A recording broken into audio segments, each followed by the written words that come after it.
Good morning, everyone. I'm Yvonne Kaplan-Liss. I'm the director of the Center for Compassionate Communication. We're really excited to have you here today. Uh, we are recording this session, and I just wanted to make you aware of that. So excited to have Thomas Dooley here today for our session on hearing myself think in the belly of the whale. It's a really great session, and this is our last workshop in the fall series of our Zoom workshops for our center. We'll tell you a little bit more at the end about what's to come. But I'm so excited to announce and introduce Thomas. For the past decade, Thomas has pioneered the health humanities at various hospitals and medical schools, serving as poet in residence at Mount Sinai Hospital and New York Presbyterian Columbia University's Medical Center. Currently, he's the inaugural resident poet at UCSD, our institute, and directs the humanistic medicine program for Atlantic Health System, where he offers narrative medicine seminars for medical residents, nurses, and hospital staff, in addition to providing narrative interventions at the bedsides of patients and their families. So, welcome, Thomas. Some of you have already had the pleasure of taking part in some of his workshops, and we're so excited to welcome you back. Thanks so much, Yvonne. Hi, everyone. It's really good to be with you this morning. I'm happy to join you all in going through this experience together. It's always a pleasure to be with the compassionate leaders at UCSD and really all of the community that really gathers around this mission to improving empathy and compassion in healthcare. As Yvonne mentioned, I am a poet working uh, in hospitals. I've been doing that for over a decade now, and so of course my thoughts often go to what it's like to live with uncertainty in this work that we do, and and how do we proceed even when there is uncertainty. And so my research really revolves around that uncertainty in the clinical encounter. And I ask these questions, when we step into the room, what is it that we say? Sometimes we're asking, where is this going? Am I connecting? Um, and then often, how do I end? How do I provide some closure to this? So I also ask those questions when I step into a poem, whether I'm writing it or whether I am reading it. I'm filled with uncertainty.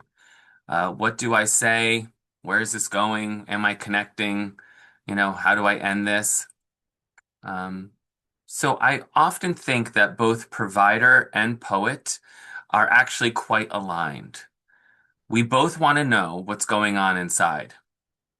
We're trying to shape an experience for our patients and for our readers by relying on our training and our craft and the extreme care in details. So I see that both in provider and poet. And so my question today, and that I really ask all of you to gather around, is how can um, how can navigating a poem serve you as you navigate a session with your patients? How can you walk into that uncertainty, strong in your wisdom and training, but open to improvisation and flexibility? And so, how can noticing what's happening in a poem influence clinical practice? This might be a bit provocative to ask, right? Um, do we care better for our patients and also ourselves when we can more closely observe and interpret the lived experience within a poem or really any type of literature? Does that generate more empathy and compassion, not just for ourselves, but for those that we serve? Um, we often forget that a poem is actually rooted in lived experience, what we've learned, what we have seen, how we feel, and the great gift of the lyric is that it reports back on a moment in time. So if it was not written down, it would be lost. And that moment can be joy, it could be desire, it could be grief, fear, ecstasy, pain, melancholy, or doubt. And so I'm going to concentrate right now on that last idea of doubt. And throughout on my session today, I'm going to really encourage all of you to participate, however much you'd like to. I'm going to punctuate the presentation with moments to do some reflective writing. And I'll ask you to send your writing to me in a direct message through the chat button. So you don't have to send it to everyone. You can just send it to me, and I will read out the responses aloud to kind of create this chorus of expression.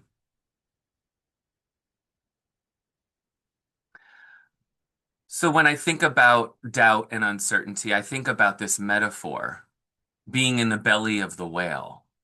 And I want to really concentrate our conversation today about what it's like to be in the belly of the whale, what it's like to be living with uncertainty in our practice, in our lives, but how can we use imagination to reframe and to recast certain ideas?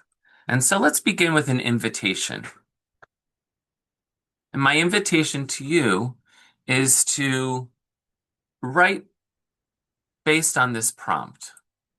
When I am unsure, how would you fill in this statement? And it could be a sentence or it could be a couple sentences. It could be a list. It could be a short story. There's no right or wrong. And I'll ask you to send me your response if you'd like through the chat as a direct message. You can select my name from the blue drop-down menu, and you can send me your response through there, and I will read the responses aloud after we write for about 3 or 4 minutes.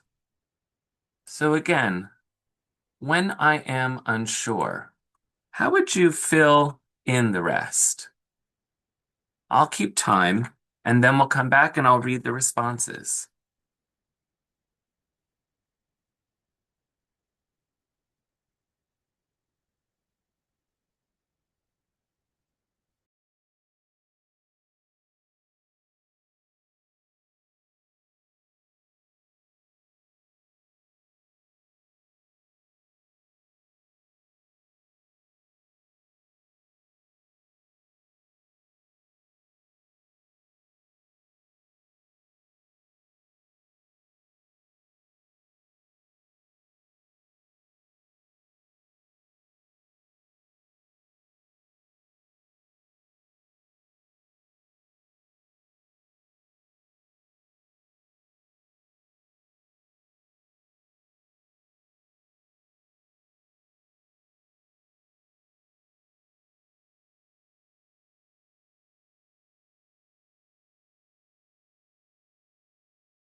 So take about 1 more minute.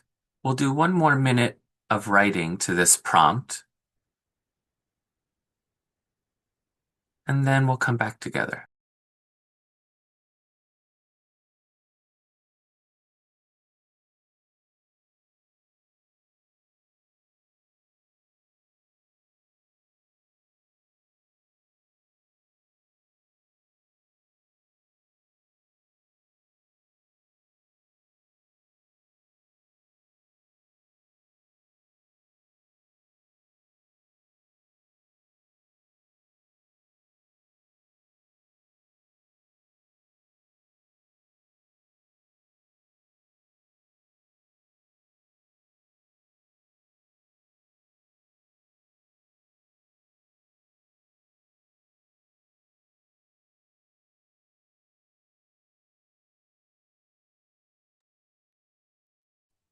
So as we begin to come back together, you can feel free to pop in some thoughts into the chat.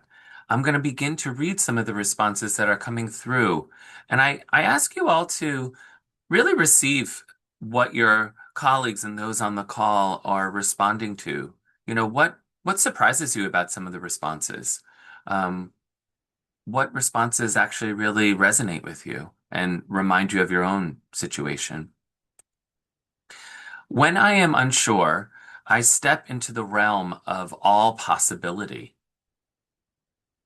When I am unsure, my mind races and I may have trouble falling asleep. I wake up with my mind racing, and it seems there is no time in the day for my mind to settle. When I am unsure, I reflect and give myself time to figure it all out. This took years of evolving to get to this point. I realize not everything requires a response or action, that just being comfortable with being unsure is more than just okay.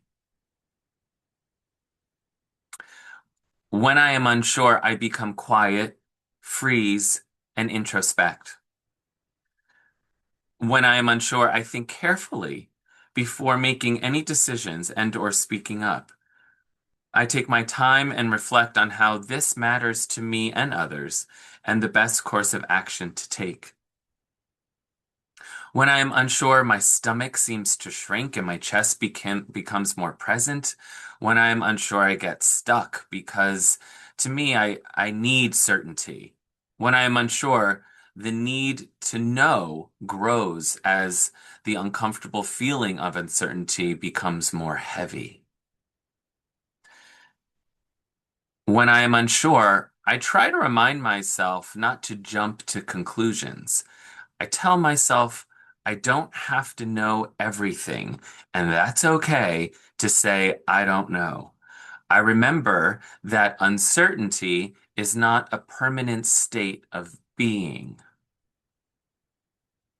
Wow. I'm always amazed at what comes up in 3 minutes of writing. Some deep wisdom here. And I'm curious as you all were listening, and Gary, thank you for kind of mentioning that word evolving that came up. That our relationship to uncertainty is about kind of an evolution of kind of how we position ourselves, in that very uncomfortable feeling, how we learn about ourselves a bit more, how we adjust.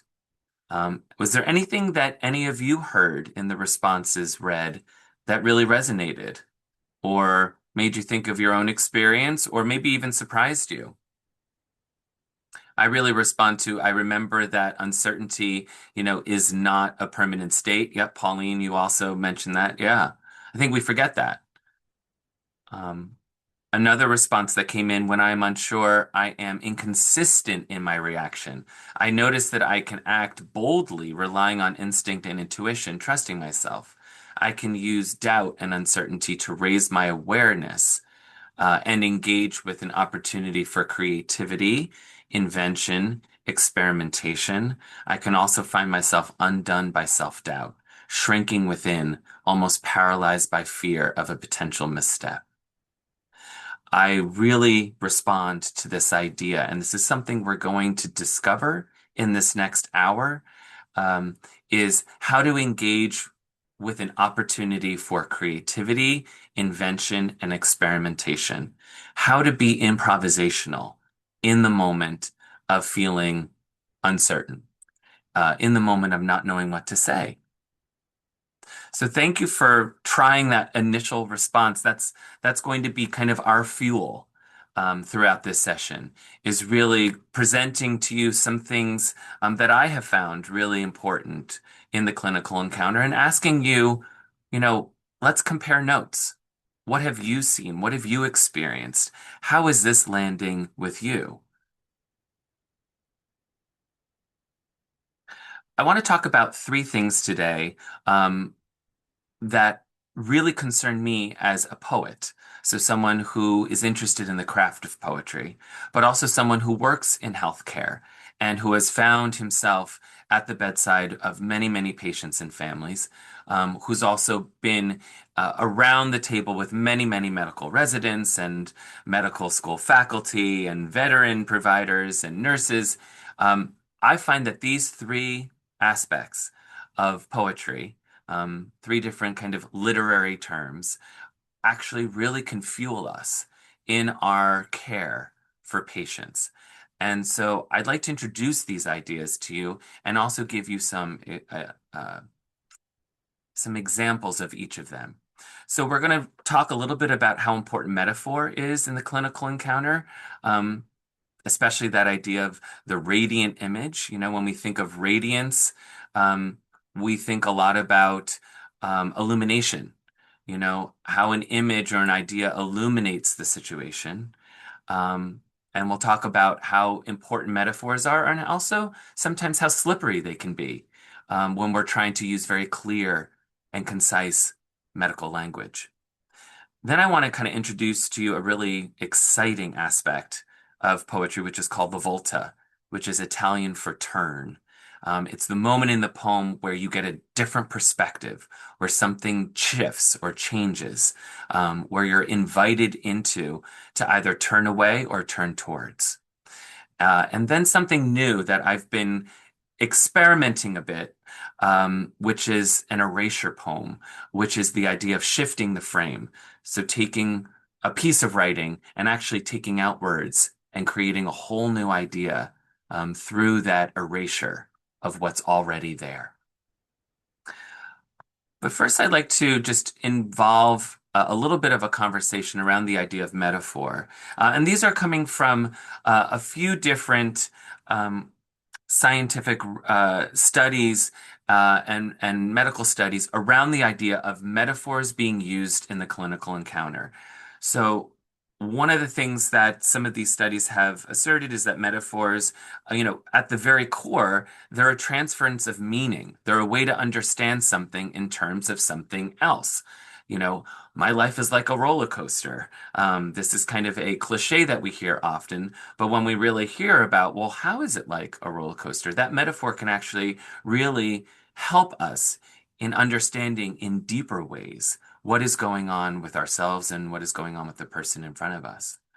Um, a lot of times, patients have responded that medical jargon can be really open for misinterpretation and misunderstanding.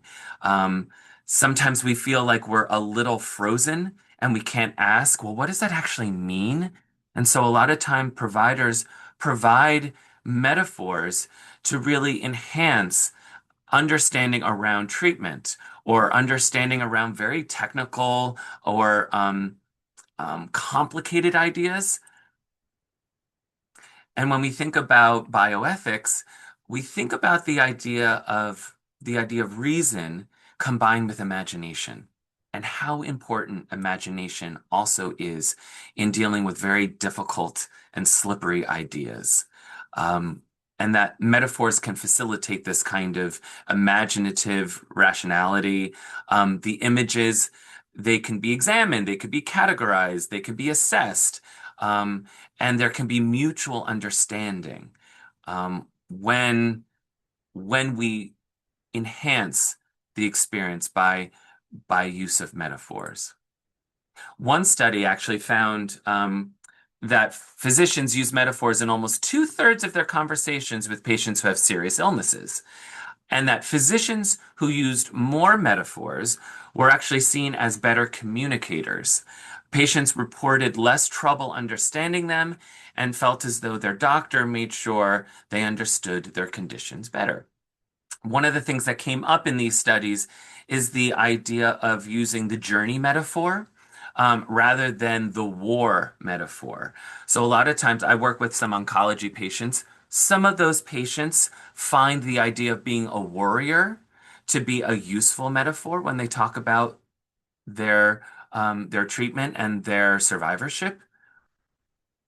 Some shun that metaphor and are actually really interested in thinking more about this as a journey with road bumps, with swerves, with turns, with new exits, with possible new horizons. So we're really going to kind of look at how important metaphor can be, not only when we're talking to our patients, but also metaphors when we talk about our own lives. I want to introduce you to a patient that I worked with. Um, she wrote this poem that I want to share with you. It was published in one of our literary magazines at the hospital. And it really encapsulates this idea of how a metaphor, how that radiant image can hold much, much more than just telling someone about their medical history or about what's on their chart. This is called I Am a Little Shell. I am a little shell in a huge ocean. I am trying to survive. I didn't know how to swim up, but I'm getting to the sun. There's no more waves. I can feel the pain, but not like before. I can still taste the salt in my mouth. I still have the fear, but I have faith that I am not going to die in this ocean. I know somebody is helping.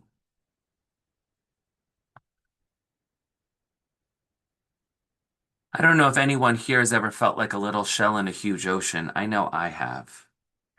And I feel that this kind of a metaphor can really speak to so many of us because it does include all those different feelings of being vulnerable in a situation that might feel overwhelming, of feeling tiny in something that feels giant, um, of also not knowing how to navigate, not knowing how to swim up, not knowing where our position is. Is that the sun? So this kind of a conceit, which is an extended metaphor, this extended metaphor is a really powerful way to look at what is it like to move through serious illness. We don't know what her diagnosis is. We don't know what her treatment is. We don't know any specific medical information.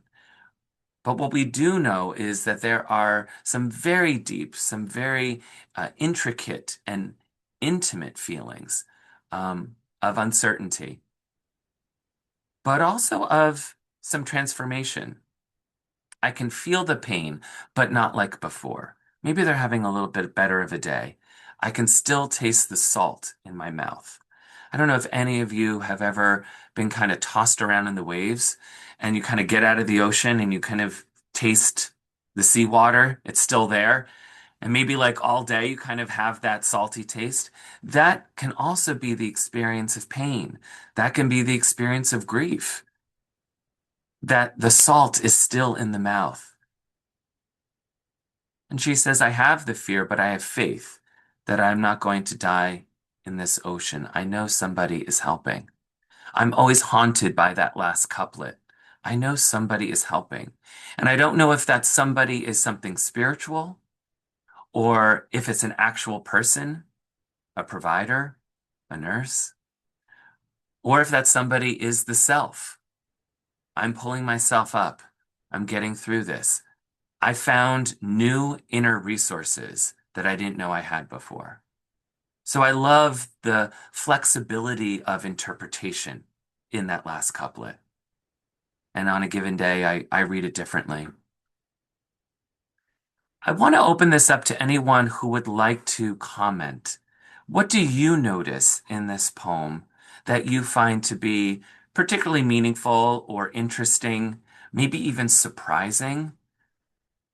And you can feel free if you want to kind of drop your ideas or interpretations in the chat. If you'd like to unmute yourself, feel free and share a little bit about kind of as you're taking in this poem that has this central image of a little shell in a huge ocean. What are some things that are coming up for you? We are going to do a little bit of writing, so using this poem as some inspiration. But before we do that, if anyone would like to share some insights before we move on.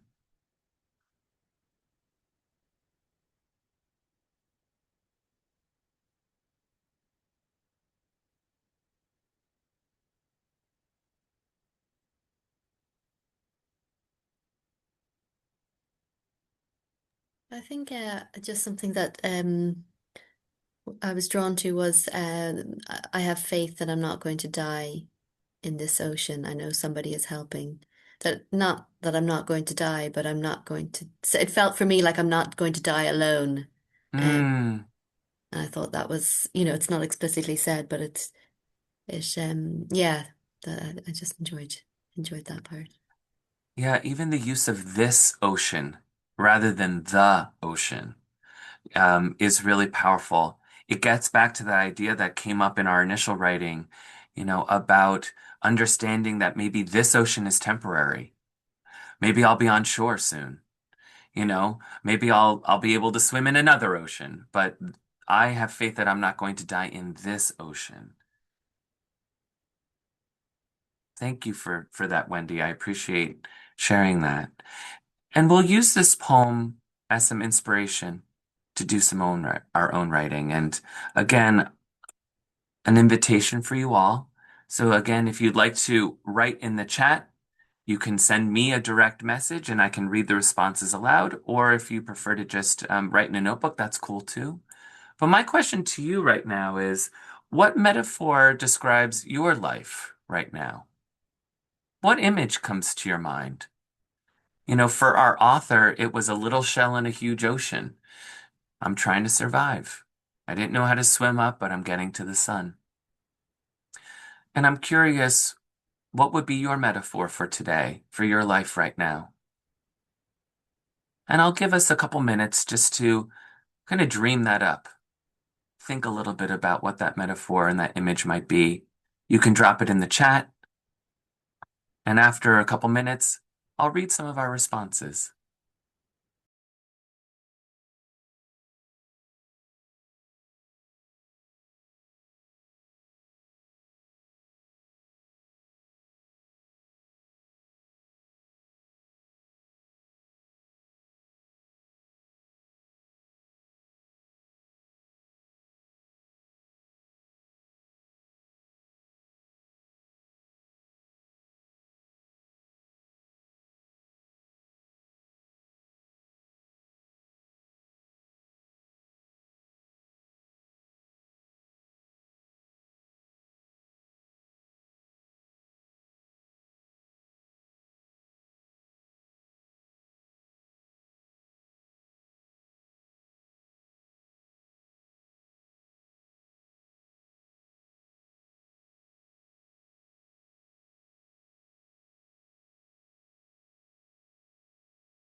So we'll take about another minute of writing and then we'll come back.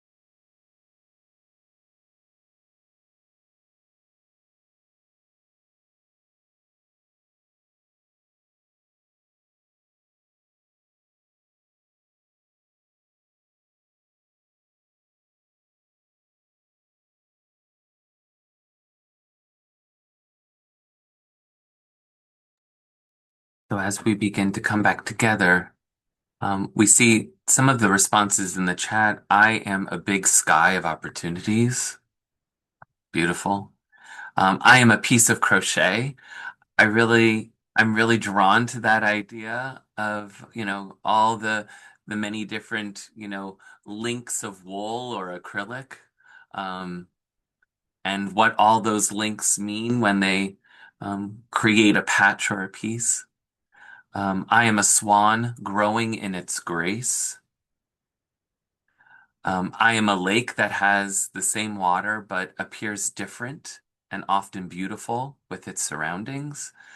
I love the nuance of that. I'm really drawn to the idea that, we kind of can hold steady, but we can also reflect differently based on what the weather is, who's around us. My life is like a symphony orchestra. Each instrument represents a different responsibility, relationship, or goal. At times, the sounds can feel chaotic when everyone is tuning up, but when they play in harmony under your direction, the result is beautiful and deeply rewarding.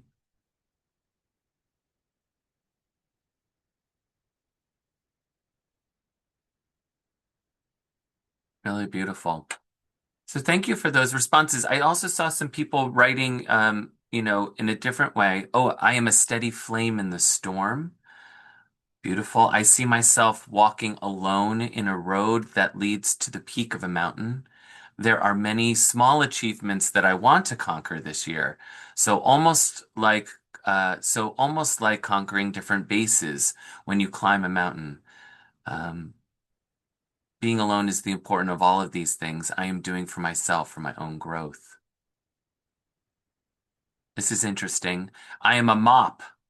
Very useful. Serves an important purpose when first purchased, motivated to keep everything around me clean and beautiful. However, not looking a little shabby, wrung out many times, not attractive, bright or hopeful as when new. Some days we all feel like that mop. Yeah. I am a vine in a forest, trying to find its way.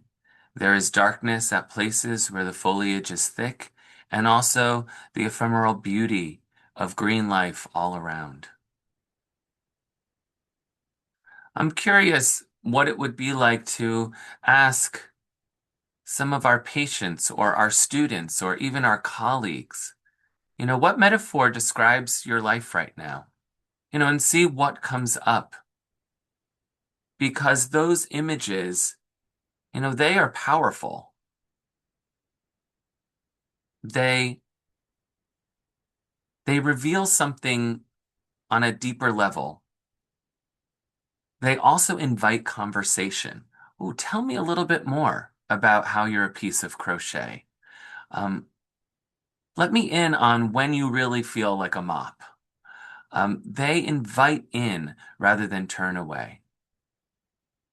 One of the interesting things about our poem is that the volta or that turn comes in when the author says, um, "But I know someone is helping, but I have faith that I'm not going to die in this ocean." That is the volta in action. That is the shift or that is the change. And that could be very powerful. but I have faith that I am not going to die in this ocean. I know somebody is helping. I remember very clearly um, working with one of our doctors at UCSD, and she said, I'm still waiting for my Volta. I'm waiting for that turn.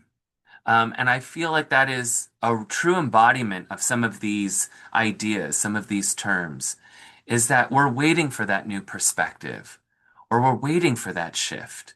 Maybe we can't quite see ourselves outside of the experience.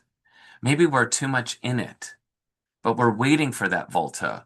We're waiting for the but, or the and, or the yet to see something new.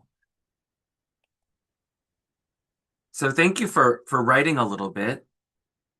And we're going to explore this idea of the metaphor a bit more in the idea of being in the belly of the whale. So this is a poem by Dan Albergati, and at times it can be very humorous, but then it really resonates in a deeper way. It's called Things to Do in the Belly of the Whale. Measure the walls, count the ribs, notch the long days. Look up for blue sky through the spout. Make small fires with the broken hulls of fishing boats. Practice smoke signals. Call old friends and listen for echoes of distant voices. Organize your calendar. Dream of the beach. Look each way for the dim glow of light. Work on your reports. Review each of your life's 10 million choices. Endure moments of self-loathing. Find the evidence of those before you. Destroy it. Try to be very quiet and listen for the sound of gears and moving water. Listen for the sound of your heart. Be thankful that you are here, swallowed with all hope, where you can rest and wait. Be nostalgic. Think of all the things you did and could have done. Remember treading water in the center of the still night sea, your toes pointing again and again down, down into the black depths.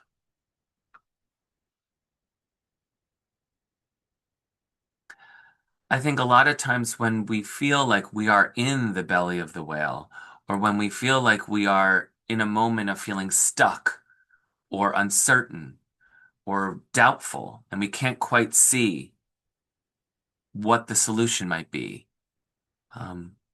When we're in that moment, we try and busy ourselves, right? Um, we measure the walls, we make small fires, we call old friends, we organize our calendar. But then this poem gets into more interior work, right? Look each way for the dim glow of light. Review your life's 10 million choices. Endure moments of self-loathing. Find the evidence of those before you destroy it. Try to be quiet. Listen for the sound of your heart. Be thankful. Be nostalgic. Think of all the things you did and could have done. I'm curious where the volta in this poem exists. Where do you find the shift? Where do you see this turning? Anyone have any thoughts about that?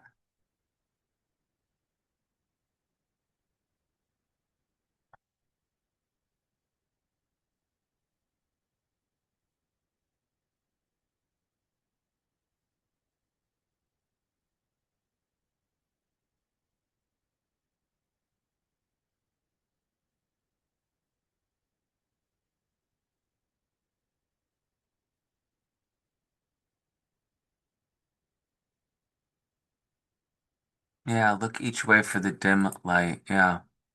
I feel like when it turns more inward, when it moves from kind of the busyness of, practicing smoke signals and organizing, when it starts to turn inward, dream of the beach, look each way for the dim glow of light. Review each of your life's 10 million choices. We kind of make that shift. We make that turn. That just because we're in the belly of the whale doesn't mean that we need to distract ourselves. Doesn't mean that we have to judge ourselves for not knowing the solution, not to know how to get out of the belly of the whale. One of the things that was really enlightening for me was returning to some of the myths of where we get this phrase in the belly of the whale. And I looked at two different sources. I looked at one, the story of Pinocchio and Geppetto, and then I also looked at the biblical story of Jonah and the whale. And I had always thought that the story of Jonah and the whale is that you know Jonah was just a bad dude and he just fell into some really bad luck. He got swallowed by this whale. And then in returning and going back to the source material, I found out that really it was God who sent the whale to protect Jonah from drowning. And I really think it's interesting that sometimes when we are in the belly of the whale, it's protection. Maybe it's giving us that time to reflect, even though it feels uncomfortable. Maybe that moment of being in the belly of the whale provides something else. Maybe it could really signal imagination and reframing. Maybe being in the belly of the whale, in some ways, nurtures a volta, a turn, a shift, a perspective change.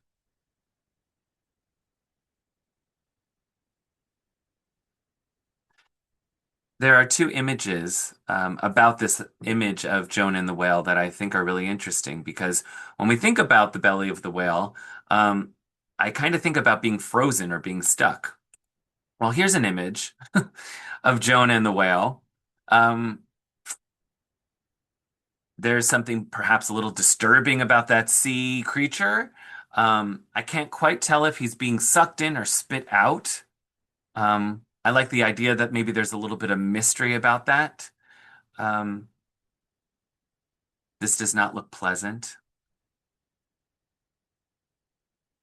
The rocks are right underneath him, perhaps some bodily harm. He's naked, so incredibly vulnerable.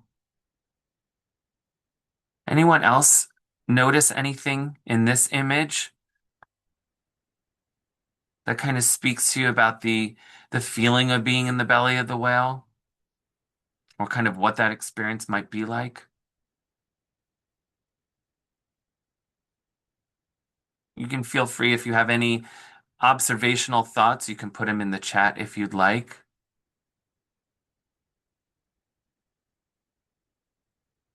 This is our art appreciation moment of the session. Yeah, anything you notice about this? Dread, fear, being alone? Absolutely. Thank you for that response.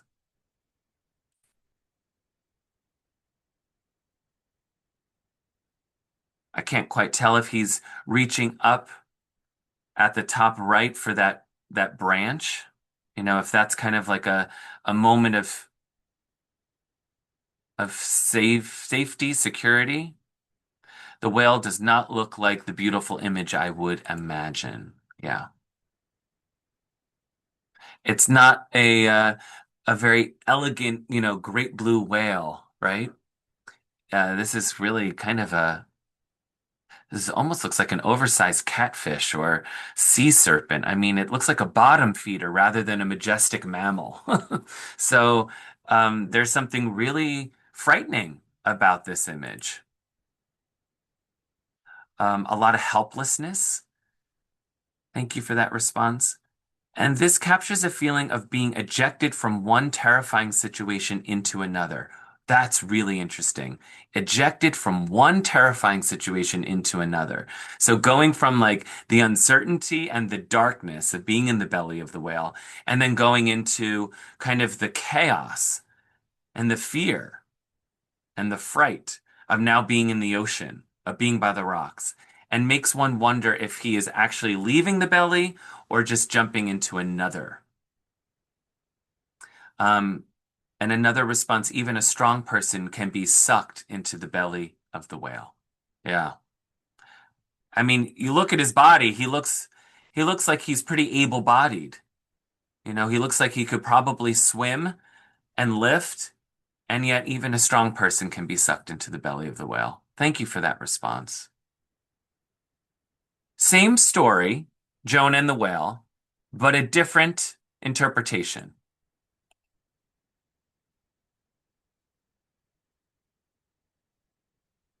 Now, what do you notice about this image?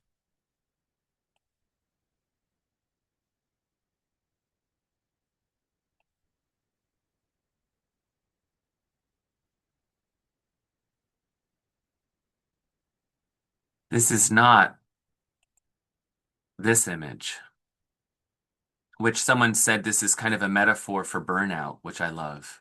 Yeah. Kind of just being sucked in, spit out into another experience that also feels hard, that feels full of despair.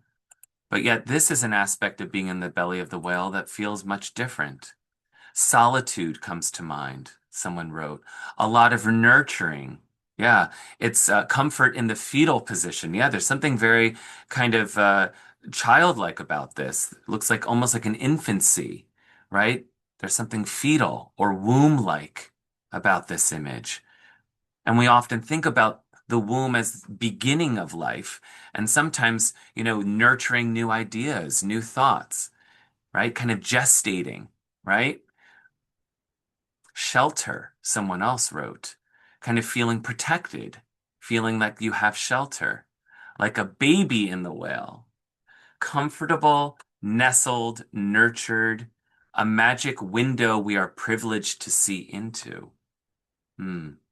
Because, anatomically speaking, blowholes are not that large, so we can't, actually get, that kind of a view. But the artist is allowing us to actually go inside and see what it might be like to be in the belly of the whale, how it can be womb-like, how it could be nurtured or nestled, fetal, gestational. It could be the fetus in a womb, but it also looks very cramped and uncomfortable. Not having a lot of elbow room. And one of the last things that came to someone's mind is it's the seconds before rebirth. So that this moment is the potential energy before the kinetic energy of being released from the whale. Really powerful. So, my last invitation to you is to think about a time where you felt you were in the belly of the whale.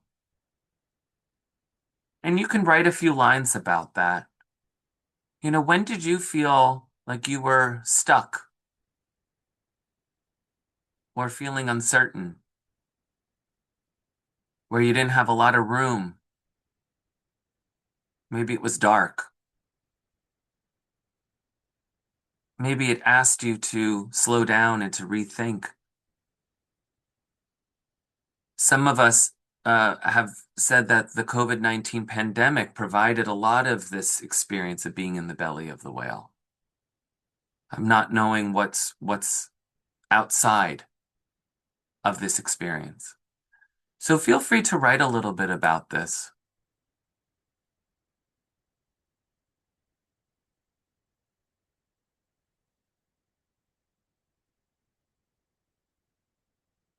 When was the time you were in the belly of the whale? We'll just take a couple minutes to reflect on this idea. You can write a couple lines into the chat if you'd like.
We'll just take about another minute of reflection.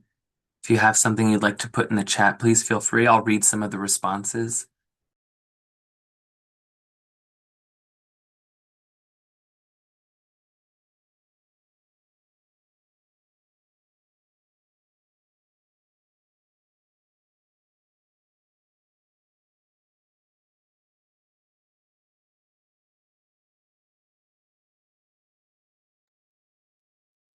Some really powerful responses came in, some of them having to deal with health uncertainty, and some of them having to do with personal uncertainty. Um, One person wrote, Dad died from non-Hodgkin's B-type lymphoma when I was 23. He was the breadwinner, and when he got sick, money stopped coming in. We had to give the landlord the 30-day notice. Dad died the same day we turned in the key to our apartment. We had no dad, no money, no house on the same day. I was definitely in that first belly of the whale image. Another person wrote, when I divorced from my first husband, I often describe feeling like I was swimming in the ocean at night with no lights or points of reference. Feels similar to being in the belly of the whale. Many unknowns, including my future. Looking back, I can easily see growth and enjoying living in the moment opportunity. However, being in the belly, it is so hard to appreciate that I am growing and that there are moments to appreciate and enjoy. Maybe more reflection will help me do or feel better next time I'm in the belly of the whale. Post stem cell transplant recovery. Belly of the whale describes it perfectly. At all points when you have to make a difficult choice, either when there is no good option or you know your decision will impact others, but it doesn't serve you anymore or is harming you in some sort of way, and it is the right decision for you. You only know that for sure when you are out of the belly of the whale and have had time to reflect and feel recovered. I remember 3 years ago when my colleague left our institution and everything felt overwhelming. Like I had stepped into a world where the rules I knew no longer applied. Project piled up, expectations shifted, and the familiar rhythm of life disappeared. I feel stuck right now. I'm tired. I feel tested in many ways, called to be a leader, but there are many obstacles present in our healthcare system. So it's like navigating a maze of other people's priorities, budgets. It's exhausting. I'm hoping for rebirth in the new year as I'm spit from the belly of the whale. I like that idea of being spit out. It can be kind of violent, but it could also be very liberating. When a patient experiences a severe complication, I often feel as if I'm being trapped in the belly of a whale, absorbed by the weight of the situation and completely consumed by the responsibility. I'm just now starting to come out of that emotional shelter and regain my footing. Wow, really beautiful. I really want to thank everyone so much for um, allowing yourselves to be vulnerable in writing about these really important things that move us, and that also we got such a wide variety of patient care concerns, personal concerns, health concerns, all to do with kind of how we feel about ourselves and also how we feel with our patients. Um, I want to give us a little bit of time right now. Um, if there are any questions or comments or things that came up for you during our time today, that anyone would like to share, any questions that we can address, or anything that came up for you that might have been illuminating or helpful or even challenging that maybe you want to talk a little bit about. Yes, Pauline, I see your hand up. Good morning. I want to say thank you so much. This was absolutely wonderful. And ask if there will be any future sessions that we know of. Yes, Any additional future sessions? Okay. there are some, workshops, right, Yvonne? A great entree into this slide. Yes, this is the end of our fall series, but we have a spring series, and of course, we're going to invite Thomas back as well. Here is the QR. Our next virtual workshop is February 2nd. And on our website, we will have the list of all the upcoming ones. We are also offering a Lead with Compassion external workshop for those folks. Actually, internal at UCSD can join as well. And here is that QR code. Thomas, I just want to say I have sat through many of your sessions, and I always end feeling like I've received a huge hug. And I want to thank you again for such a great session, and all of you for joining us. Some of you might have thought this was a 90-minute session, but it was really meant to be 60 minutes. So for those, we give you this half hour back to enjoy how you'll feel after this session. And we hope it continues with all of you. Thank you, Thomas. Thank you, Norma and Gary from our center for being here today. And I really hope to see you again soon.